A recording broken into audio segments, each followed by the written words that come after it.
Good morning, good afternoon, good evening to everyone.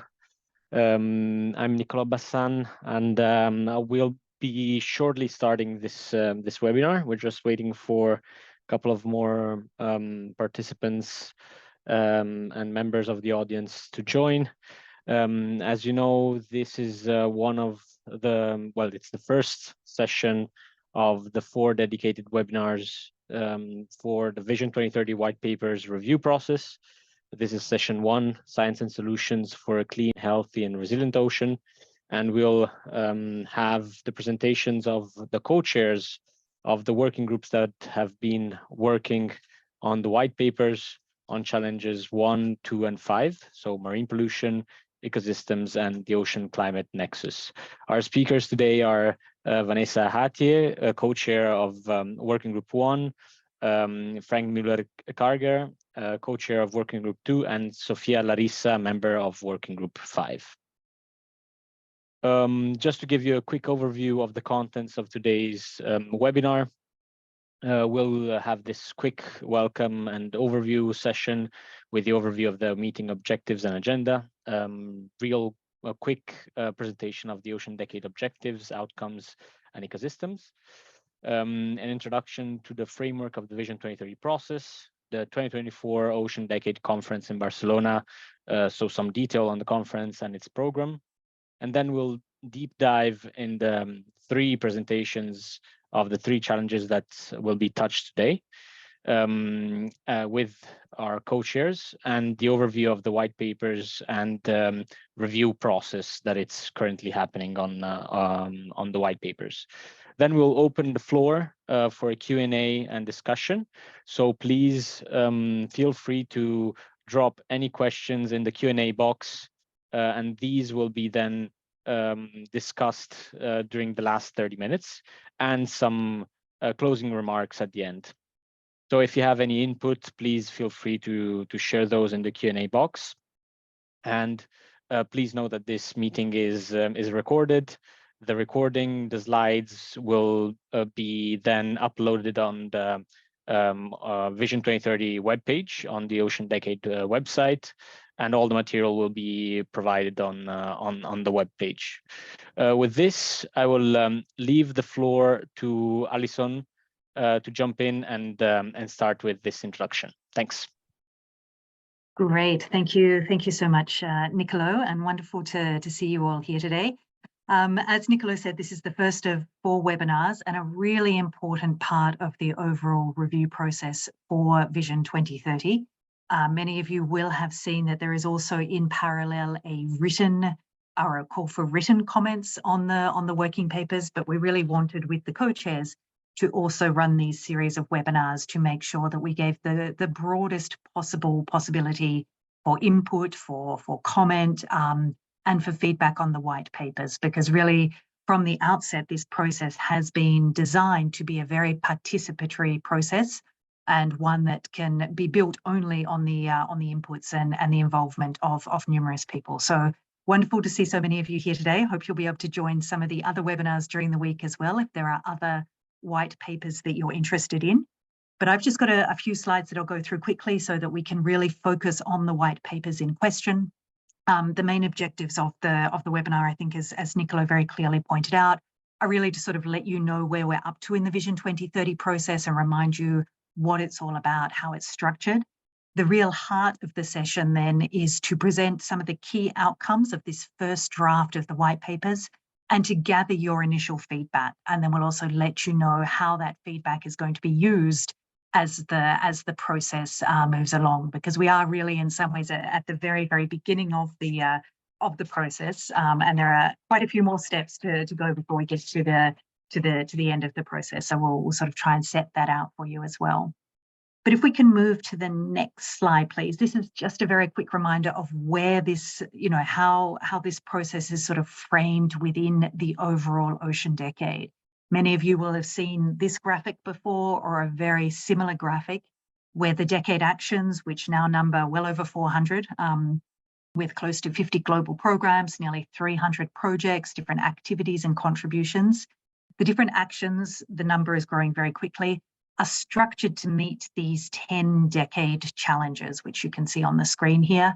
And then by working collectively around these challenges at different regional, national, international scales, the aim is that together this collective work and this collective activity really leads to a significant contribution to the desired outcomes of the ocean decade, which are the characteristics of the ocean that we want by 2030. And you can see those 7 outcomes on the far right-hand side of the screen. What I wanted to really emphasize here, though, is the process that we're talking around today, the Vision 2030 process, is really trying to address this middle piece of the graphic here, really looking at the challenges, which, as I said, are the entry points for action in the decade. We're already doing pretty well on monitoring progress, on tracking how the decade is evolving in terms of the actions. Many of you, I hope, will have seen the progress report that came out a few months ago that gives some great statistics on how the actions are working. We're also tracking progress, although that's still a work in progress as well, but we're through the State of the Ocean report that IOC UNESCO is leading, and there's been a pilot version of this, and there'll be a second version coming out this year. We're tracking the narratives and storylines against the outcomes. But what we're not currently tracking or able to develop or have an evaluation or a narrative on is the progress against the Ocean Decade challenges. And that's a key piece of where the Vision 2030 process comes into play, by really trying to set ambition, milestone indicators, and a framework for being able to see how the decade is really moving towards fulfillment of these 10 Ocean Decade challenges. So if we can move to the next slide. So it does this by looking at each of the challenges in turn and trying to set a very clear, succinct, understandable strategic ambition for each of the challenges. And why we wanted to do this is essentially because from the outset, work around the challenges started out as a very bottom-up organic process. That was very much the way that the decade was designed. But the decade has grown quickly, as I said, with those numbers of projects and programs that are underway. And there is a need now to come together, in addition to that continued bottom-up growth, but to shape a more structured and common vision for where we would like collectively to be in terms of these challenges over the next 7 years. And we feel that there is very much a unique window of opportunity, particularly with the Barcelona conference, which is coming up, which I'll come to in a minute, to have a broad and participatory discussion about what the strategic ambition looks like for each of these Ocean Decade challenges. And what we're essentially trying to do through this process, when we talk about a strategic ambition for each challenge, is look at the challenge and say, what does success look like for this challenge at the end of the decade?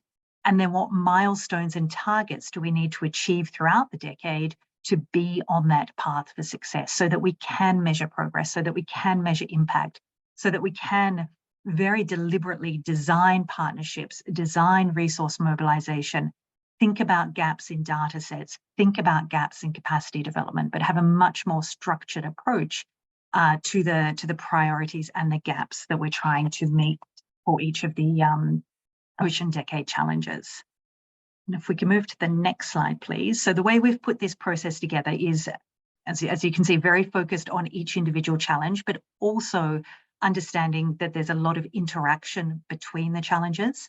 So we've set up 10 expert working groups, and for those co-chairs and working group members that are on the call, again, take the opportunity to a huge thank you for the time and effort that you've put in since over almost a year now, since these working groups have been working together. The working groups are made up of about 15 expert members each, who are there both as individuals, but also representing and liaising with and communicating with their different networks. The co-chairs of those working groups, and there are 2 co-chairs for each working group, then come together in a sort of a separate group that also tries to find some of these synergies and interlinkages across the Ocean Decade challenges. And that is work that is going to continue in coming weeks and months, including at the end of this month at an in-person meeting of the co-chairs, which will be a 2-day meeting looking very much at the synergies and interlinkages across the Ocean Decade challenges, so that in addition to the strategic impact, strategic ambition for each challenge, we're also looking at the relationships that exist between those and across those challenges. So you can see some of the key statistics there. It has been a massive effort coordinated by Nicolo and Ord, who I'm sure is on the call as well, who are doing an incredible job of pulling everyone together in the same direction, and obviously with the strong support of the co-chairs leading those working groups.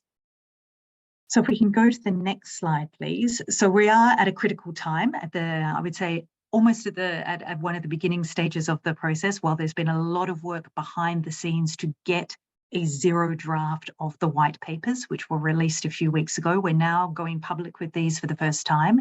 And until the 22nd of February, we're really in this first review process of the zero draft of the 10 white papers. And of course, as I mentioned, there's a written call for comments, as well as these webinars. The aim is then both through the in-person meeting of the co-chairs that I mentioned, and then additional work that's going to be undertaken. There will be a second version 1.0 of the white papers, plus a synthesis report that pulls together the different key messages that will be presented for discussion at the 2024 Ocean Decade Conference in Barcelona in April, between the 10th and 12th of April. Following that, there will then be a process of further consolidation, further refinement, and a final version of the white papers and the synthesis report that will be published. But of course, that's almost also just the start of a next stage of this process, because looking forward from Barcelona, there's a number of other major global ocean events coming up, the 2025 UN Ocean Conference in Nice, plus the next 6 years of the decade. And the aim really is to take this version of the white papers that comes out after Barcelona and start putting into operation and really implementing the recommendations of the white papers. So the white papers continue to be living, evolving pieces of the Vision 2030 process that will be put into place and prioritized over the next few years. So just a quick couple of words on the Barcelona conference, and we can always come back to this in the Q&A if people are interested. So perhaps we can move to the next slide, because the Vision 2030 process and the white papers are really at the heart of what we're trying to do in Barcelona. It is a conference which is going to be, or a conference series, I should say, that is going to be held once every 3 years throughout the life of the decade. The first Ocean Decade Conference was in 2021. It was a virtual conference because of COVID, obviously.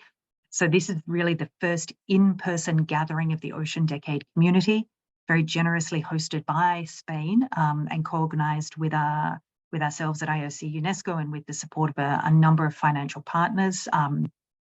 Essentially, the conference it's actually part of a whole week. So it's the Ocean Decade Week from the 8th to 12th of April. And this conference between the 10th and 12th of April is really the culmination of that week. And it's aiming to do 3 things. First of all, celebrate achievements. As I said, the first time the community has come together. Secondly, stock take on where we're up to, what we've achieved so far.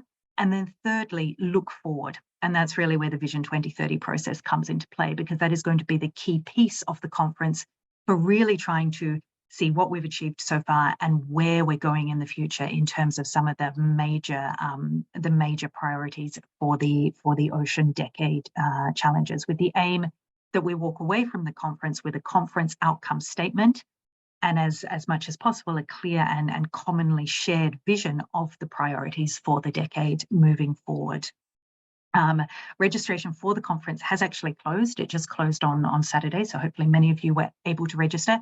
If you have, you probably haven't heard back yet in terms of registrations, because we have had a huge demand with over 5,000 requests for registration for 1,500 places. So we are literally still going through the requests, but everybody should hear back by the 20th of February. In terms of whether their registration has been accepted or not. And of course, there will be live streaming of plenary sessions for those who are not able to attend the conference. Just one last quick slide from me, and then I'll hand back to Nicolo, who is going to hand over to the working group chairs. But just this is from the conference website, and we can put the link to the conference website in the chat. But this just gives you a sense of how important the Vision 2030 process is to the overall conference structure. And how the sessions are going to really be structured to allow presentation and discussion of the next version of the white papers, which will be based on the comments received in webinars and the review process.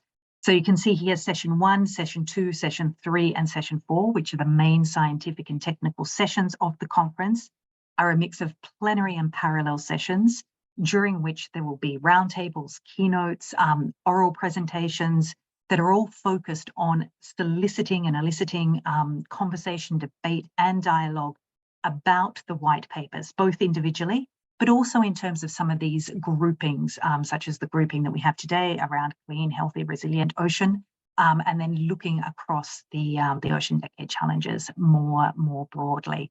So those 4 sessions are really, really key. And again, we hope many of you that will be in Barcelona will be able to participate in those discussions, but there will also be ways to participate offline and continue to input to the process.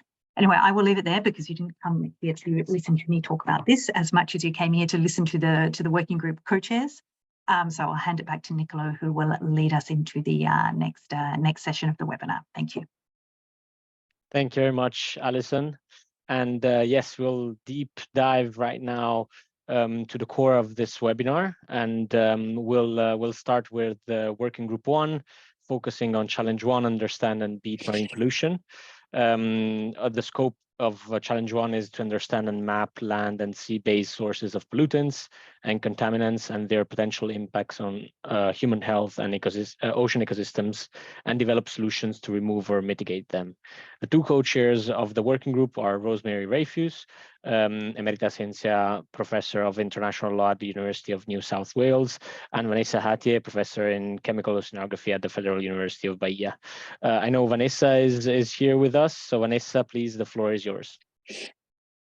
Oh, hello, Nicolo. I cannot open my video here. I think I need you to do that. Thank you. So thank you, everyone, for being here today. And it is an honor to being able to talk to you about the work we have been doing in terms of understanding and beat marine pollution. So if you can go to the next slide, please.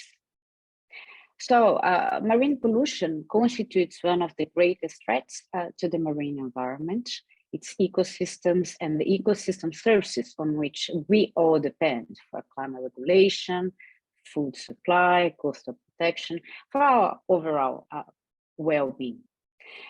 Marine pollution is also closely linked to other global crises like the climate change and the biodiversity loss, which will be discussed next.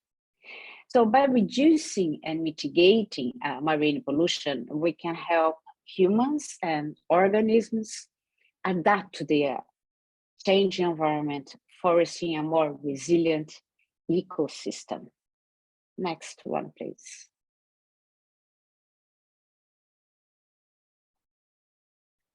So the ideas presented here are the result of the working group 1, composed of scientists, decision makers, NGOs, among other stakeholders from pretty much all over the world.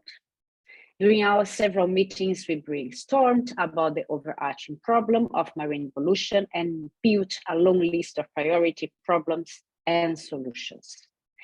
In a second step, after discussing the long list and hearing feedback from the Decade Coordination Unit, we generate a short list of priorities that form the basis of our detailed analysis and the construction of milestones and indicators. And through this process, the draft of this work was presented in webinars such as this, and also sent for review among a large group of stakeholders. Next, please. So the Ocean Decade Vision 2030 involves setting a strategic ambition that guides research, innovation, and action. In our case, what we want is a cleaner and healthier ocean, free from impacts of pollution. So it's a pretty big challenge. And what we need to do is to understand and map land and sea-based sources of pollution. We need to understand pollution impacts on human health and ocean ecosystems. and we need to develop solutions to remove pollutants and or to mitigate them. Next, please. So in order to address these challenges, our strategic ambition was constructed based on several pillars, including priority data sets that need to be generated, knowledge generated, capacity building, infrastructure requirements, partnerships, and technology innovation. I'm going to focus only on 3 of these pillars because of the time constraint. Next, please. So a gap analysis of the literature and the databases we have available today show us that marine pollution knowledge is focused on coastal areas, particularly in the global north. There's a lack of study in terms of long-term, so very difficult to track trends.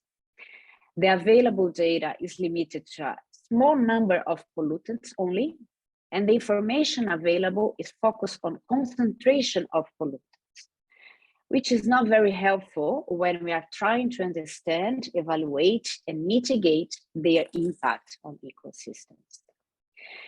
It is very hard to find information in terms of marine pollution, once it's scattered, not only in the literature, which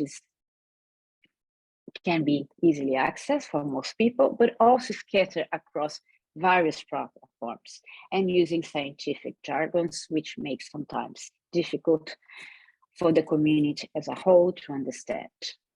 And we lack harmonization of methods and quality assurance and quality controls. So as a result of all this, the restricted availability of data, our forecastability to evaluate marine pollution in its impacts, it's still not to the level that we would like to. Next, please. So to address this current situation, we are proposing a roadmap, and I'm gonna talk about few important steps. So the first one is prioritization of areas and pollutants to be studied. Second one, establishment of infrastructure for long-term monitoring. And third one, we need interoperable databases at local, regional, and global level. Next, please. So in terms of data, we cannot expect to measure all pollutants simultaneously in all locations. It's necessary to prioritize and agree on a minimum set of pollutants to begin with. Our suggestion is twofold. To start with pollutants known to have serious impact on food webs and human health, such as POT and mercury. Additionally, we need to focus efforts on emerging pollutants, such as those associated with decarbonizing technologies like the rare earth elements used in electrical car and wind turbines. We also must pay special attention to heavily populated areas, which usually are highly polluted, where individuals with the fewest resources are most at risk. And an important point is that most of the studied areas are located near developed countries with well-established research facilities. However, we need to expand pollution studies to historically neglected areas such as the Global South and also the deep ocean. The latter is of a particular concern regarding deep sea mining, while the former is crucial due to the presence of indigenous and traditional communities that depend heavily on sea resources. Next, please. In terms of long-term time series, an analogy that we think is really good to our goal is the killing curve for measuring atmospheric CO2, which facilitates the sharing of long-term data to evaluate trends in pollutants and forecast conditions for the benefit of everyone. So we need to establish sentinel sites for long-term monitoring of priority pollutants covering the latitudinal gradient from the poles all the way to the tropical equatorial areas spanning from pristine or well-preserved regions for the definition and monitoring of baseline levels to highly polluted regions to assess the effectiveness of regulatory measurements. Next, please. In terms of database, we need to develop the capacity to collect and share data among different stakeholders to easily understand, use, and apply information about the impacts and necessary mitigation steps to combat marine pollution. The data need to be robust, comparable, and follow best practices in terms of collection, storage, analysis, and also reporting. Databases need to be shared following the fair and care principles defined here in this slide. And a good example to follow is the World Environmental Situation Room, shown here on the right-hand side, when there's a number of visual resources that can help the community to see the information available and act on that. Next, please. In terms of knowledge generation, we need to focus on 2 points. Firstly, we require methodological improvements, which include implementation of strict quality control protocols, which is something they've been talking forever. We need to conduct better design, laboratory, and field experiments at various spatial and temporal scales and evaluating the co-occurrence of multiple pollutants, considering the emerging interactions with climate change drivers, which tend to exacerbate the impacts of marine pollutants. Secondly, we need to apply a holistic approach that considers ecosystem connections along the land-ocean gradient and also adopt the fundamentals of the One Health principle. So we need to consider what's happening in the continent, in the freshwater basins, estuaries, all the way to the deep ocean. Next, please. In terms of technology and solution, we would like to highlight 4 points. First one, we need to develop autonomous monitoring systems that are cost-effective for fast, real-time, and affordable measurements.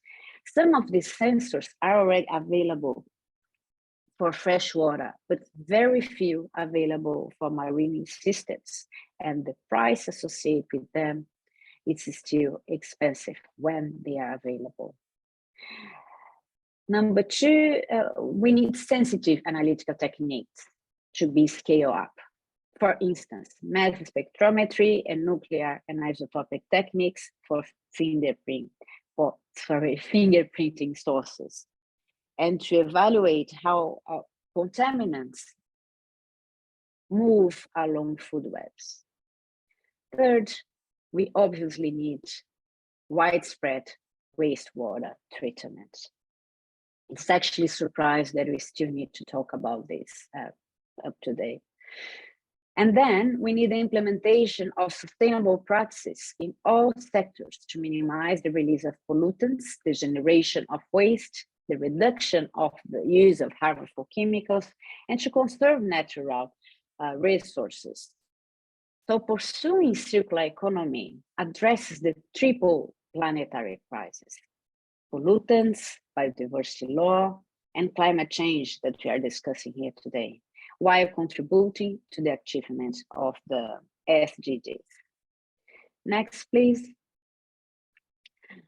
To define the milestones indications is possibly the trickiest part of our work, considering the time scale we have within the decade and the challenges associated to the solution of the pollution problem.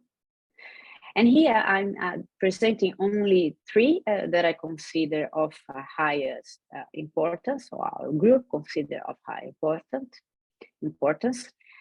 And they include 3 spheres. First one, measurements that will show us a decrease in the impacts of marine pollution on humans, ecosystems, and the economy as well. So we need improvements in water quality. We need assessments of the interplay between pollutants and climate change, and enforcement of rigorous policies, cleaner processes, and better sanitation. We also need the advancement in ocean knowledge with the creation of source inventories and maps of marine pollution. We need global ocean assessments every 5 years and action plans.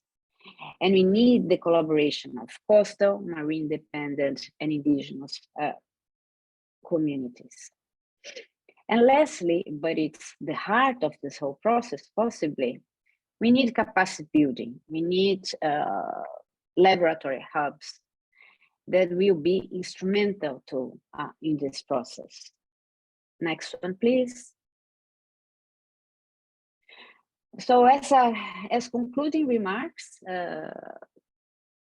we need a collaborative, multidisciplinary global effort to better understand marine pollution and to find solutions. We cannot deal with everything at the same time in all areas, so we need prioritization in terms of pollutants and study areas, and we propose to work with hotspots in terms of effects of pollutants on ecosystems and also areas extremely impacted. We need to plug temporal and spatial gaps. So the Global South need to receive more research, more training, more attention. And we need to implement sentinel sites to monitor long-term studies and be able to actually follow the advancements we can have in terms of water quality along the time, or implementation of more restrictive regulations. We need a holistic approach. Humans, ecosystems, the society in general need to pay attention of what's happening along the continuum, land, ocean. All ecosystems matter, all organisms, all plants, all communities. We need to have this as central when dealing with the environmental problem of pollution. And we need the involvement of coastal, indigenous, and marine resource-dependent communities that so far are really the most impacted ones, but not the most listened to. So this process needs to be a little bit more inclusive than it is nowadays. Next one, please. So the voice of each one of you really matters to us.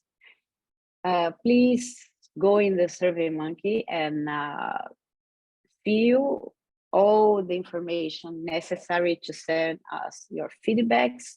The idea is to have this document that represents the opinion of everyone, the knowledge, the different knowledge of everyone, and we'll be very happy to receive your feedback.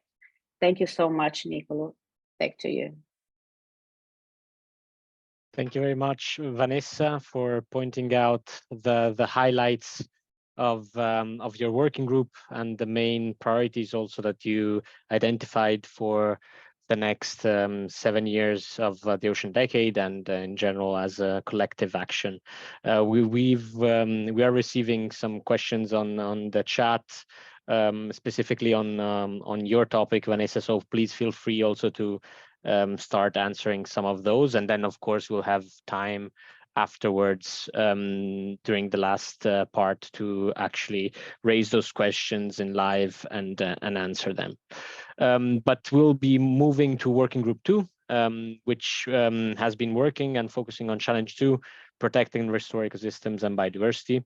And the scope is to understand the effects of multiple stressors on ocean ecosystems and develop solutions to monitor, protect, manage, and restore ecosystems and their biodiversity under changing environmental, social, and climate conditions.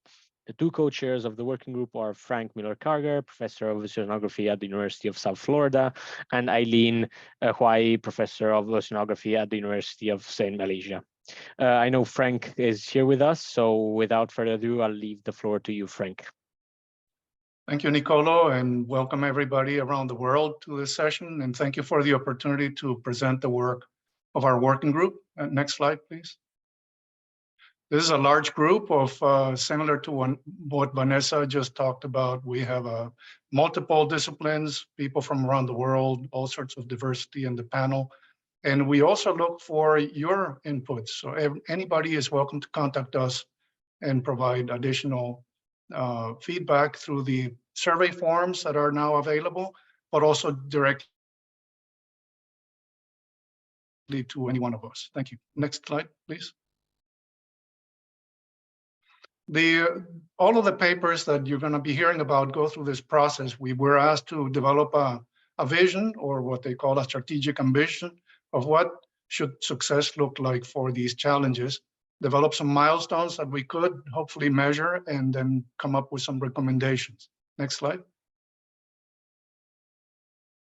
So in summary, I'm going to start here and I'll repeat it later again. The vision that we came up with is to enable the linkages between science and management that we have talked for a long time. We have talked about ecosystem-based management for decades, and yet it is really rare where you find a comprehensive approach to ecosystem-based management. We think that it's the time to do that now, and to do this, you need timely and accurate information to promote sustainable development, but also at the same time, and as part of sustainable development, include conservation and restoration of ecosystems and biodiversity. This links very closely to what Vanessa talked about in terms of pollution, and also to the next talk on climate change.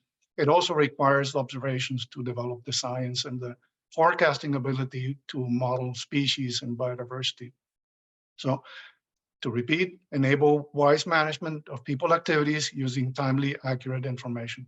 So we aim to launch these activities, or to help people do this during the decade, to then aim for beyond 2030. This has to be sustainable for a long time. The outcome is that we want to see a science process that is better connected with operational and advances in ecosystem-based management. So one of the ways to focus this is to develop national requirements for biodiversity, which is part of the coming Montreal protocol, like the Global Biodiversity Framework of the Convention on Biological Diversity. So that provides a forum and a mechanism to report. One of the goals is to develop 30% of protection and 30% of restoration of ecosystems by 2030. So this should be grounded on knowledge, understanding where the information should be gathered, and also how it should be applied. And so we also look at this as a way to expand and emphasize national requirements. We recommend that we build on what exists. There's a number of researchers and management efforts that already exist. These should be supported through collaboration and existing frameworks, using the decade to the full extent to advertise and to promote what we are doing. Expanding co-development efforts is really critical. So engaging local communities and working for what is best for them, and linking the stakeholders locally with the science community, and supporting the existing Ocean Decade programs that are trying to do this through the Ocean Decade. Next slide, please. So the question that people have is, ocean conservation investable? Can you invest in it? Can you get a return? And in fact, if marine life is so important to us, how much do we actually know about it? And so the answer to the first one is yes, very much so. And there's big returns in investing in conservation and in sustainable development. And the answer to the second question is that, well, we don't really know so much about marine life because the ocean is very big and very deep, and it's really hard to make measurements in these areas. So we need to develop the protocols, the methods, the standards to advance observing to inform conservation and sustainable development. Next. This is an example of the various programs that are starving for information at the national level. For example, here in the US, NOAA, the USGS, the Environmental Protection Agency, many agencies are looking for information on how to steer operations, basically conservation and managing the uses of the ocean. But then internationally, you have all of these different conventions, and this is just a short list, culminating with the Sustainable Development Goals and Sustainable Development Goal 14 that itself has targets and indicators that are very poorly developed at this point. Next. So one of the things that we need to do, and we do very poorly, especially in biology, is moving data from collection to use. And one of the reasons we don't do that very well is because we don't follow a systematic, standardized approach to quality control, formatting the data, publishing the data in databases where it can be used and reused, and making the data available in a way that is usable, easily explorable by people that need to make the decisions. So we need to construct very simple graphics to illustrate indicators in a way that is useful to the people that are making the decisions and people that are using the information in many other ways. Next. So your ideas are very welcome for projects that use the science to understand the issues that we're dealing with and that lead to conservation and sustainable development, that advance sustainable development goals and converge on bioecos, or biology and ecosystem indicators. Next. We have been trying to do this for over 30 years. We started talking about doing this systematically under the Global Ocean Observing System, GOOS, way back in the 1990s. The Census of Marine Life and in the 2000s decade established a global program to discover what is out there. Now there's a new ocean census that is trying to complement what was done during the Census of Marine Life. In the meantime, the Marine Biodiversity Observation Network is trying to develop standards and working with the operational communities to link the science with the operations. And this is all sort of elevated to the global level through the UN Ocean Decade and Marine Life 2030 and a series of other complementary programs and projects that are part of what we're discussing about today. Any of these programs, OBON, ORS, MartNet, DEWS, GOOS, all of them are welcoming your participation in if you want to get engaged. Thanks. Next slide. One of the ways that we do that is working closely with the Global Ocean Observing System to set the requirements that all of these international treaties and conventions have, but also national requirements. Groups like the Marine Biodiversity Observation Networks coordinate with the community to implement standards and move the data out to databases like OBIS or the GBIF, where then it can be harvested by any number of people to develop indicators. And so this process is a feedback loop that we need to implement. Next. An example in restoration, if you look at the upper row of little boxes, is what you would have if you have intervention in an ecosystem where you have restoration. If you manage some coral reefs or plant coral reefs or seagrasses, the idea is that you would get improvements in the diversity that you want, not just any biodiversity, but the biodiversity that we need. And this needs to be monitored. The effectiveness of these restoration and conservation practices have to be proven effective. If you do nothing, so the idea is that you have sort of a control, and you should be able to monitor that as well. Next. So the outcomes again are enabling wise management of ocean resources using timely and accurate information, and that comes through science. There's really no other way than to connect to a scientific process. Addressing national requirements for biodiversity and elements of the global biodiversity framework of the Convention on Biological Diversity is one good way to focus on this. And 30 by 30 has to be grounded on knowledge and not just whimsical approach. The approach is to converge on, for example, essential variables of observation. In the ocean, we call them essential ocean variables. Here, they are essential biology and ecosystem variables. And we cannot measure everything everywhere, just like Vanessa mentioned. We need to be strategic about this. And this will require all of you. So coordinating to then generate the knowledge to translate into practices in marine conservation and restoration. All of this requires a collaborative engagement by all of you. So success is possible if all nations implement some marine biodiversity strategies together and in some form of coordination with the sectors that use the ocean. Next.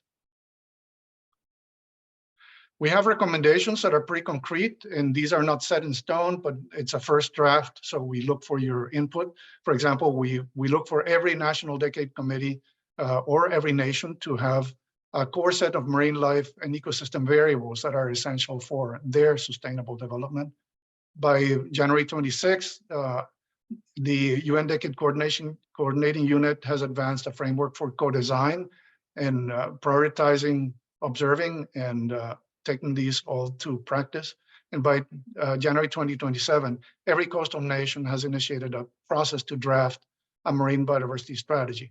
At the present, many nations that have signed on to the Convention on Biological Diversity have these national biodiversity strategy and action plans, but not all of them are very comprehensive, and not all of them include the ocean. So this is a good opportunity to do that. So by 2028, we have identified a process in which NBSAPs actually use data from OBIS and GBIF and some of these interoperable databases. And the Ocean Decade programs are being supported to facilitate this process. So I think that there's a good opportunity for the UN, the Intergovernmental Oceanographic Commission, all the family of agencies that have participated in the Ocean Decade to support this process, engaging directly with member states and promoting these ideas with them. So whatever we're doing here is just needs to be channelized through government entities as well as the private sector. Next. So we look for your feedback, and you'll see the link for the survey repeatedly. So welcome. Next slide, please. Okay, these are our contacts. You're welcome to contact us anytime. Thank you. Thank you very much, Frank, for showing us the work in progress of Working Group 2 and the main priorities that were identified by your working group. Without further ado, I would move to the last working group for today. This is Working Group 5, focusing on Challenge 5, Unlock Ocean-Based Solutions to Climate Change, with the scope of enhancing understanding of the ocean-climate nexus and generate knowledge and solutions to mitigate, adapt, and build resilience to the effects of climate change across all geographies and at all scales, and to improve services including predictions for the ocean, climate, and weather. The two co-chairs of the working group are Carol Robinson, Professor of Marine Sciences at the University of East Anglia, and Christopher Sabine, Professor of Oceanography at the University of Hawaii at Manoa. Today, we have one of the working group members that will be presenting the progress and the results of the white paper, which is Sofia Larissa. So without further ado, please, Sofia, the floor is yours. Thanks. Okay, so good afternoon, everyone. I am sorry, I apologize. I have some camera issues, but let's start the presentation. So first of all, it is a great pleasure to be here with you. And as you can see, Carol and Chris have entrusted me with this challenging and significant tasks, which is to present the work done over the past few months on our white paper regarding challenge number 5. So if we can move to the second slide, please. So the work carried out and presented today could not have been accomplished without the collaboration, co-design, and coordination of our team. And it is led by two co-chairs, Carol and Chris, and it is comprising 15 members from 13 different countries across different regions of the world. We are 9 females, 6 males, spanning all career stages, going from PhD students to renowned professors, researchers, project managers in various disciplines, going from fisheries, climate change, international law, civil engineering, And our team possesses a range of affiliations and expertise. As you can see in the diagram, we have three different types. We have decade action experts, subject experts, and user experts. And all of these demonstrate that one of the fundamental principles of our working group is the principle of equity, diversity, and inclusion as it is stipulated by the Ocean Decade. Now, if we can move to the next slide, please. So for us, it seems to be important to trace back the initial vision and objectives that have guided our thoughts as a team. So first, we wanted to assess the key actions areas that needed to be addressed to meet the goal of the UN Ocean Decade. Then, conducting a situational analysis to evaluate what has been achieved to address and mitigate these challenges, as well as recognizing the gaps to be filled and identifying concrete examples were also important were also part of our objectives. And last but not least, it was crucial for us to highlight interconnections and synergies with other dimensions of ocean climate nexus, such as food security, biodiversity, ocean economy and governance, pollutions, and natural hazards. Next slide, please. Now moving to the core of our presentation, which focuses on the challenge number 5. This challenge, titled Unlocking Ocean-Based Solutions to Climate Change, is a critical aspect of the United Nations Ocean Decade. It aims to enhance our comprehension of the complex relationship between the ocean and climate, driven by the urgent need to address climate change, which stands as a defining crisis of our time. And more concretely, this challenge focuses on enhancing understanding of the ocean climate nexus and generating knowledge and solutions to mitigate, adapt, and build resilience to the effects of climate change across, as already said, all geographies and all scales. And additionally, it aims to improve services, including predictions for the ocean, climate, and weather. Next slide, please. So the first step to establish the necessary tools, methods, or mechanisms to address this challenge was to acknowledge the pressing reality of climate change impacts on our daily lives and on marine environments. And as we can see lately, rising temperatures, sea level rise, ocean acidification, deoxygenation, and extreme weather events threaten ecosystems and pose significant risks to global societies and economies. And recognizing the ocean's crucial role in regulating climate and providing essential ecosystem services is paramount. As the ocean serves as a carbon sink, it absorbs approximately 25% of anthropogenic CO2 emissions, thus mitigating climate change on land. Next slide, please. So conventional mitigation strategies alone have proven insufficient to meet Paris Agreement targets, underscoring the need to explore ocean-based carbon dioxide removal methods. And these methods, which include carbon sequestration through blue carbon ecosystems and human-manipulated nutrient cycles, offer promising benefits such as mitigating climate change and generating negative emissions. And they complement terrestrial actions, thereby expanding our toolkit for effective climate change mitigation. Next slide, please. So the review made by our experts has identified that Challenge 5 is categorized as one of the most frequently cited challenges for knowledge acquisition in the decade. As you can see in the diagram, many UN Decade project actions and programs contribute or are related to the Challenge 5.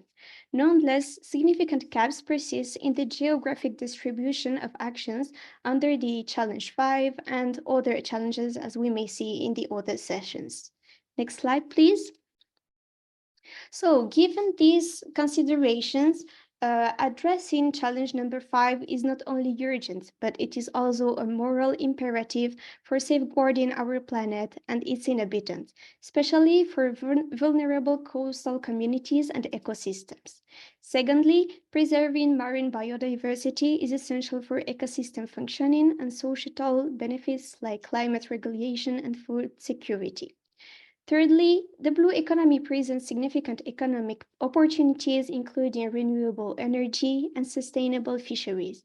And lastly, global partnerships and collaboration are vital for international cooperation and achieving sustainable development goals. Next slide, please. So for this reason, to address these challenges effectively, our white paper identified key methods as we prioritize scientific rigor and collaboration to develop climate solutions that are effective, inclusive, and sustainable. We also acknowledge and confront the uncertainties and risks associated with ocean-based carbon removal, ensuring that our approaches are carefully considered and responsible. Then, we recognize the critical importance of monitoring and verifying marine carbon removal efforts to prevent any adverse impacts on the environment. And finally, we adhere to established codes of conduct and guidelines to guide the development and deployment of technologies, ensuring that they align with ethical and environmental standards. Next slide, please. So, identifying and addressing the diverse needs of stakeholders or ocean actors with the ocean climate nexus is a complex task. It requires understanding the goals of various of those stakeholders and users and how they intersect with both ocean and climate-related issues. Additionally, several international agreements and framework, as you can see in the diagram, such as the United Nations Framework for Climate Change Convention and Paris Agreement, are committing nations to obligations regarding ocean and climate nexus solutions. And these initiatives aim to tackle pressing issues like plastic pollution, carbon dioxide removal interventions, and offshore renewable energy. However, these efforts also introduce potential conflicts between stakeholders' interests, and to ensure effectiveness and prevent harm, regulations must certify solutions, ensure their efficacy and economic viability, and safeguard the ocean systems. So despite those efforts, regulatory systems for marine solutions remain less comprehensive than those for land-based methods. And that's why collaboration between nations, particularly between the global north and south, is essential for implementing agreements and developing a science-based solution. Now moving to the next slide, please. So for immediate action, two main strategies should be addressed, the mitigation and adaptation one. For the mitigation, it involves reducing the severity or impact of something, while adaptation is about adjusting to better fit one's environment. But we should notice that both strategies should be tackled in parallel. Next slide, please. For the adaptation part, we identified some examples. So first, marine renewable energy is essential for moving away from fossil fuels to mitigate climate change impacts, offering crucial benefits for marine ecosystems and global energy security.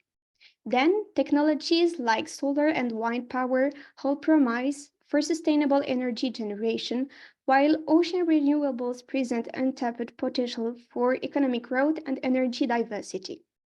We have also reducing marine pollution as an impressing or suppressing global challenge that demands a unified approach to combat increasing waste generation, which harms marine organisms and exacerbates climate change. Then we have effective waste management, which can mitigate emissions and bolster ecosystem resilience. Then we have blue carbon that plays a vital role in carbon sequestration and biodiversity conservation.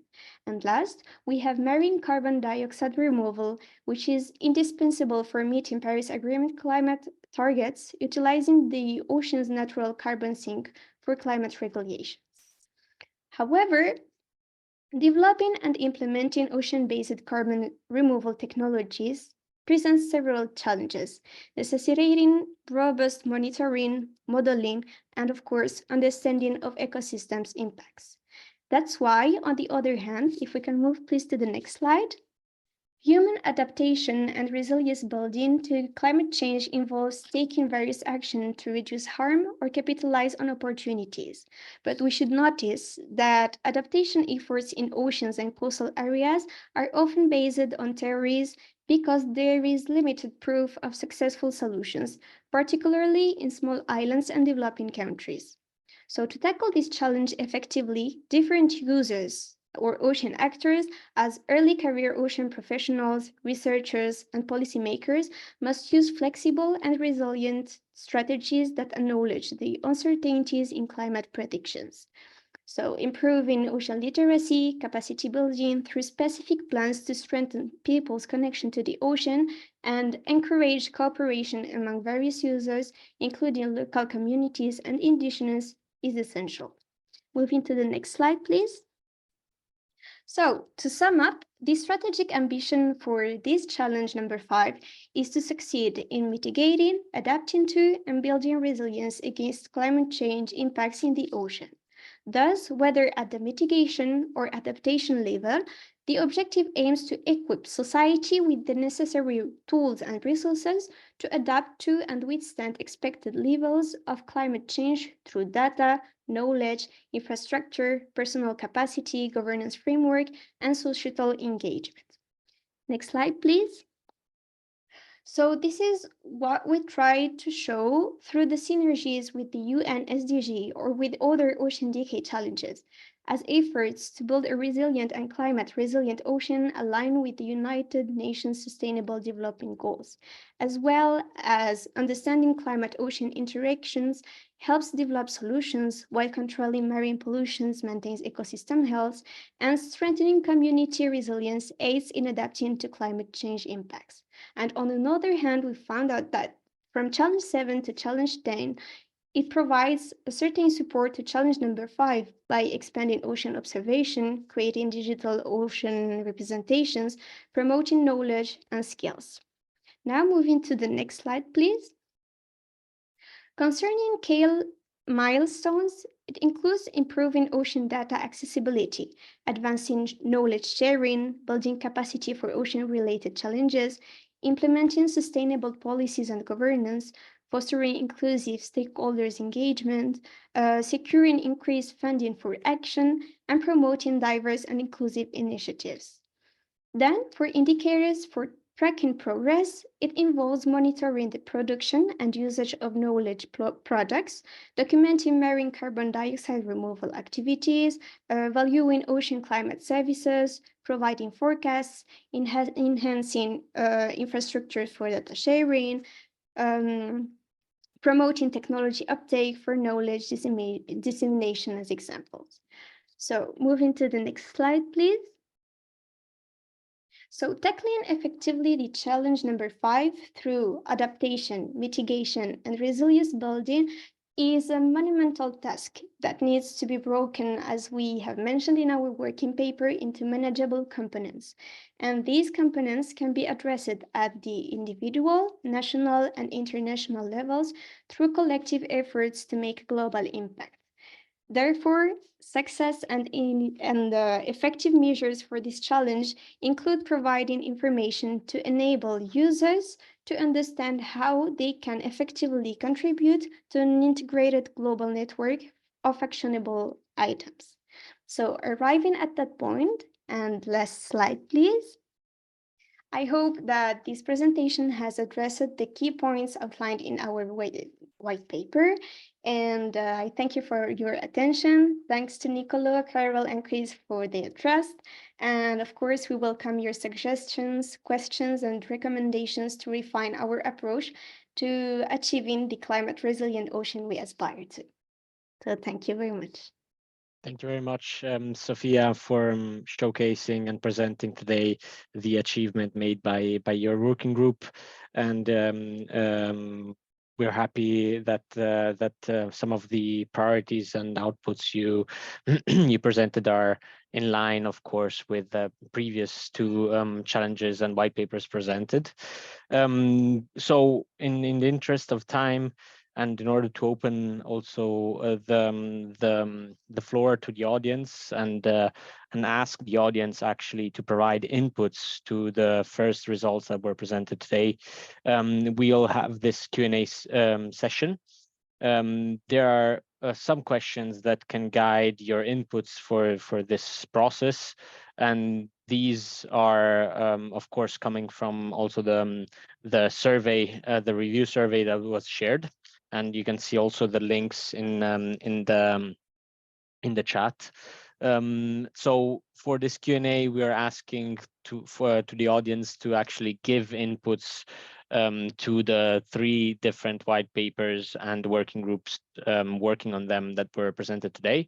The first question is if the strategic ambition was clear and comprehensive, if there's anything major missing from what was presented today, if the necessary data, knowledge, and information requirements have been identified along with the technological infrastructure needs, if the essential resources, including partnerships, funding, expertise, and technology have been identified, if the critical needs for capacity development and knowledge sharing to improve skills, awareness, and understanding have been identified, and if the links, so the interconnection between the challenges, have been identified to maximize the impact of actions.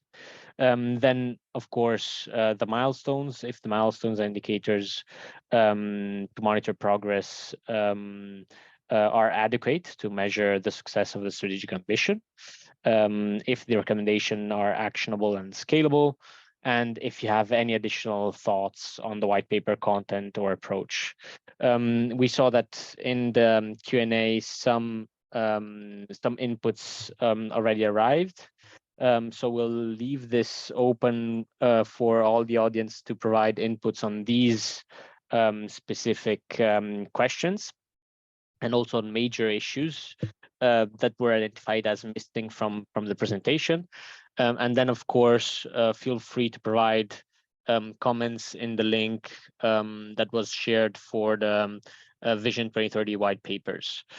We could also maybe start answering some of the questions that arrived. Many were already answered in writing, but I will also ask to our co-chairs to eventually jump in for answering a couple of questions.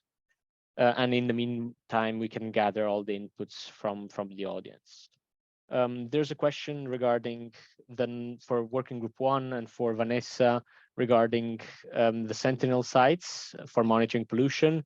If in the white paper there was already envisioned the number of sites or the location, and how it could be determined. Hi, Nicola. Thank you. Well, not really. If you look what we have our inspiration, which is the CO2, we have one station at Manu'a Loa, which is being using to track what's happening in our atmosphere in terms of CO2. And to maintain Manu'a Loa working over 50 years now is extremely costly and complex process. So within the group, what is very clear for us is that ideally we need a number of stations, and they have to cover different, span over different ecosystems, which have very different characteristics. Let's say coral reefs have susceptibility to climate changes and pollutant interactions, which is different from instance what happens in estuaries. So ideally we would have a number of these stations. We don't have a magic number, but the idea would be to have a design that is hierarchized. So we would have the well-preserved or nearly pristine areas, and we would have a different range of contaminated environments. But it's not really our objective to come up with a number, because if you come up with a number, then we have to say, okay, so who is going to maintain this station in the different parts of the world? So the problem becomes way more complex than what we can deal with within our working group. But the idea of the Sentinel sites, I think it's central. We need them to track what's happening in terms of the pollution a long time and to evaluate, the effectiveness of regulatory measurements. I hope it clarifies the point. Thank you very much, Vanessa. And yes, so the proposal is to use the example of the CO2 and then try to replicate that on marine pollution. But of course, we don't have then the envisioned sites and location. Some suggestions on this and best practices examples from the audience, of course, are more than welcome through the inputs. Another question, maybe moving to working group 2, could be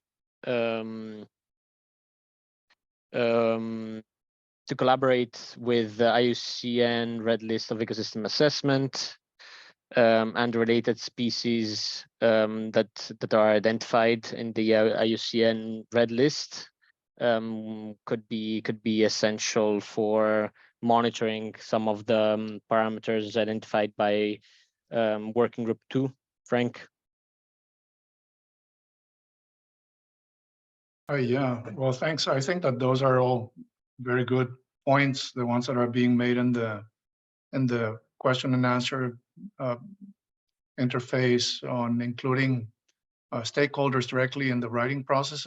And I welcome anybody to making comments in the survey. We want those, and including the specifics on which species and which agencies or entities are listing things. I think that this is very important. I think that we need to focus on what has been done, what exists, the efforts that are already have been put out that identify which species are red listed. One of the things that we try to do, for example, is work with the Ocean Biodiversity Information System, OBIS, that has keeps track of the records of observations that people share and publish openly, and they mark species as red listed. And so finding a way, for example, one of the things that we'd like to encourage people to recommend or to do locally or recommend more broadly is how do you develop an indicator? There's something like the Living Planet Index, or there's the Ocean Health Index. And yet a lot of people don't use them for management purposes. They may be very high level or very complicated to understand locally. So how do you bring the efforts of something like what IUCN is doing and the databases that are available, which are very incomplete, and then develop indicators that are useful for local management? All of these decisions that we're talking about, all of it has to be done at the local level. And then it has to aggregate to a global impact through a coordinated effort. So yes, I think that those comments are important, and I hope if it's missing in the white paper, please make them in the survey. Thank you very much, Frank, for underlining the need of course, including stakeholders' experiences and best practices within this experience and test. I've seen there are a couple of questions regarding the fact that if you could comment and provide review for more than one paper. Of course, yes, it's always through the same survey, and we can then provide once the review process closes. Of course, we'll gather all these comments and work on them together with all the co-chairs. So on this, of course, please feel free to provide revision and comments and inputs for more than one white paper. For any other information, of course, on the process, you may also reach out to this email address that's being shared in the chat. But I would move also to a question for working group 5.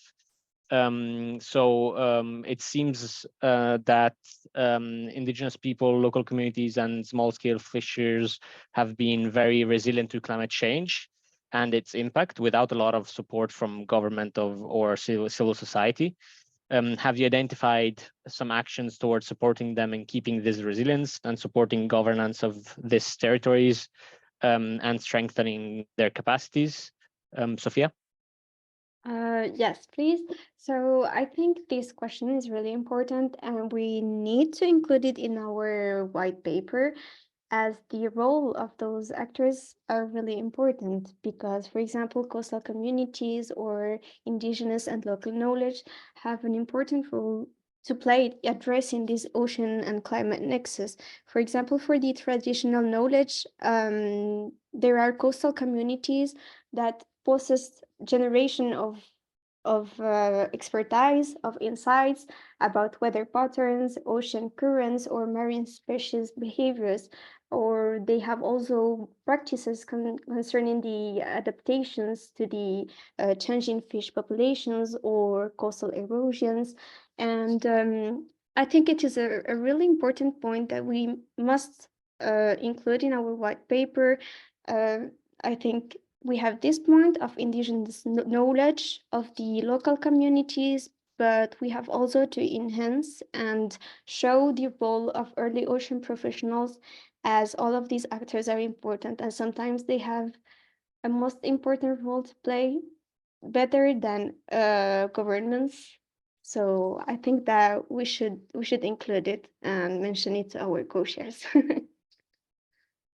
Thank you very much, Sophia, for underlining the critical role also that indigenous people and rural communities could play in the mitigation and adaptation to climate change, especially in coastal areas, of course.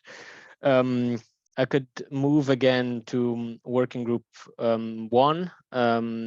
There are clear structural problems that global South countries faced to be able to participate and improve issues related to pollution problems, most of them related to equity and justice. How were these issues treated related to financing research in the global South? So how can we stimulate capacity in these areas, access to technology and fair shared places in these sectors? Opposite to the main, let's say, economic sectors and also environmentally damaging sectors, opposite to the other sectors that only receive the impacts, such as local communities. Were these aspects touched in your white paper, Vanessa? Okay, some of these have been addressed. So I come from, from the global South. So I do know how hard it is compared to different places in the global North. We do have a strong limitation on national and regional funding. And the ocean decade, I don't see how the ocean decade has a really big role on this funding providing. So it's that's beyond what it was envisioned. But what we can do is using the ocean decade to look for partnerships, and that could be, let's say, the private sector, like the oil and petrol exploration, the deep sea mining, that can, we could try to create mechanisms to put more money in science, but that's very, very difficult. And I think it's beyond what we can do. In terms of capacity building, I think there is already in place a number of different actions. And I can say, for instance, the technical cooperation programs for the IAEA, where they have been doing an excellent work in Africa, in Latin America, in Asia, for instance, promoting or expanding the use of some analytical techniques to study mercury and methylmercury, or to use isotopes to trace the movement of pollutants. So I think we have to build on these successful initiatives to help us move in this direction. But yeah, from the point of view of really how we change this whole thing, would be great if you get a better funding system where the global south can compete in good conditions to search for funding, which is not a straightforward thing. But I think collaboration between developed and non-developed countries or developing countries is the way to go. So we talked about this, but it's very difficult for us from a number of experts that work with marine pollution to actually find a solution to actually do this. What you can do is to promote or incentivize that we need more global marine pollution programs in the global south. Thank you very much. Thank you very much, Vanessa, for underlining these aspects.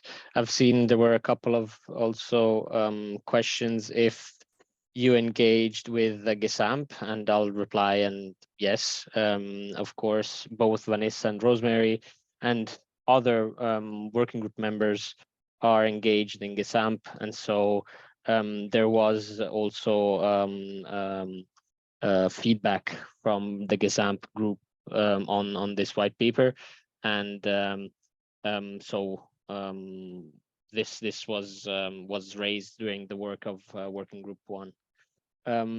For Frank, I saw there were a couple of questions on digitalization and one on if there are any also digital resources coming from natural history museums to have also the historical database available to monitor biodiversity and to build models eventually on possible ecosystem and biodiversity changes. Yeah, I'm not sure what the question is.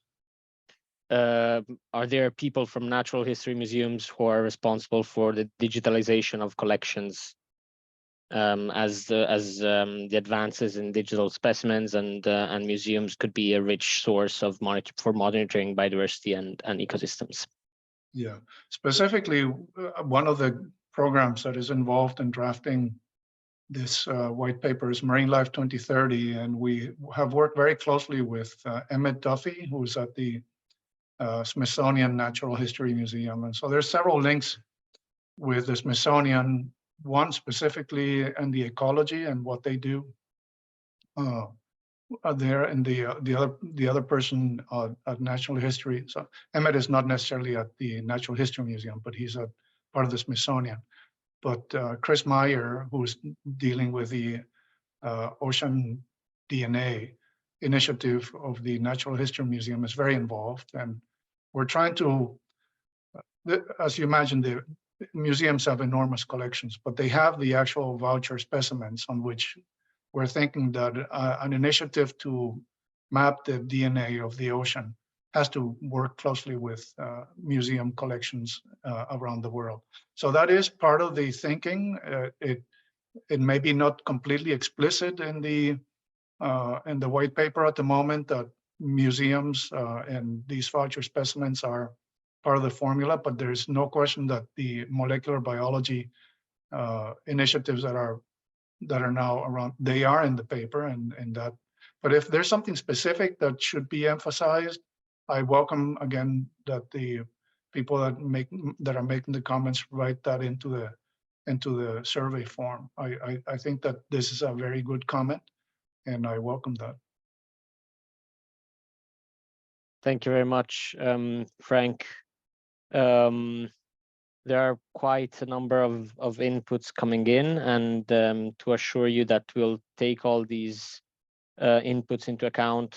And as Alison was mentioning at the beginning, we'll also work with all these inputs and the ones coming from the review process in an in-person meeting with all the co-chairs to actually structure and consolidate the white papers in view of the Ocean Decade Conference in Barcelona. Giving the time, we'll keep, of course, the Q&A session open. Please feel free to provide any further inputs to the questions that are highlighted on the screen for the specific white papers. And of course, to review as many white papers as you wish. So you have the links for the surveys, and then please share those also among your networks. Once again, the survey and the review process will be open till the 22nd of February. With this, I would pass again the floor to Alison for the closing remarks, and thanking again all the co-chairs and our speakers today for participating and for giving these great inputs. Great, thanks, Nicolo, and thanks to the speakers for being so concise and so clear, and also to all the participants. I think this has been a really good first session, and I think just listening in, there are already some common themes that we see coming out across the three white papers, and some of the things I noted down were certainly the data aspects, and how we're empowering and ensuring that national policy processes have access to the data and can be benefiting through the data generated by the decade, the capacity development issues and how we prioritize. And of course, there are working papers that are specifically focused on data, on capacity development. So we're going to have to do some clever sort of interaction and alignment between some of those white papers to make sure we're picking up some of these thematic priorities. There are obviously different priorities for the global north and global south. One thing with this process is that we're starting with a global approach, but we are going to quickly after Barcelona look to see how we can translate from the global to different regional priorities. And I think that's where we're going to be able to pick up a lot of these nuances in the differences between some of the needs and priorities for the global north and global south. And also hearing very clearly that we need to be consolidating and building on what already exists in the decade and elsewhere. So as a first webinar and a first feedback, I think some really important common themes coming out. We'll see how those are reflected in the other webinars this week and through the comments. So again, you know, as Nicolo said, please do join the other webinars this week if you have time, and if you're interested in some of the other themes, and if you have additional time to also make written comments, because all of this is going to be extremely important when we bring the co-chairs together in New Orleans in a few weeks' time to really dig into how we refine and get to a next version of the white papers for the Barcelona conference. Just quickly, I noticed in the comments there were a few questions about Barcelona. Just to repeat that while the registration has closed, we have not yet accepted or verified or validated all the registration. So if you haven't heard, just hold on, we're getting there. As I said, there were over 5,000 requests for 1,500 places, so it's taking longer than we expected it was going to take. So if you haven't heard, that's quite normal, because it's we've still got a lot to get through. You can see here on the slide, the Vision 2030 webpage, of course, is the place to go for any additional information about the webinars, about the review process, about what happens next. All the slides and the recording from this session will be uploaded to that website as well. And then some of the key dates, the closing of the review process on the 22nd of February.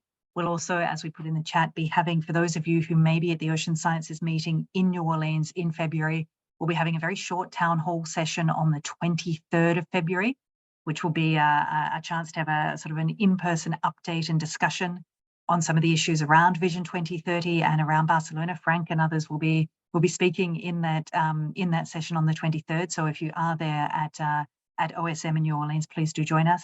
And then, of course, we look forward to seeing as many of you as possible in person in Barcelona, or virtually through the live streaming of the sessions, which will also give you an opportunity to continue to engage in the process. But with that, we're right on the half hour. So thank you all again. Hope to see some of you again during the week. And again, a huge thanks to our co-chairs and our working group members for their patience and their tenacity and all the work they've been doing over the last few months in this extremely important process. So thank you all very much and hope to see you soon in person or online.